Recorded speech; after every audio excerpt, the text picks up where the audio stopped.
আমি প্রবাসী বহু লোকরে বলছি, বুকে জড়াইয়া বেটা এমন বিদেশ কইরো না।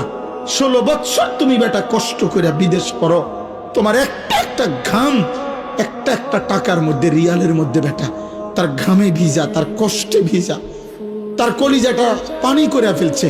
আজকে 18 বছরে 20 বছর বিদেশে থাকে, একবেলা খানা দেই না কেউ নাই, এক গ্লাস পানি আগায় দেওয়ার মতো কেউ নাই, একটা জামা ধুইয়া দেওয়ার মতো কেউ নাই, একটা ভালোবাসবে একটা বিবি নাই, বাচ্চা নাই, কেউ নাই। বেচারা অসহায়ের মতো 12 ঘন্টা ডিউটি করে আইসা ফইরা থাকে রুমের মধ্যে, মন চাইলে দুগা খায়, মন চাইলে শুইয়া থাকে ক্লান্তিতে।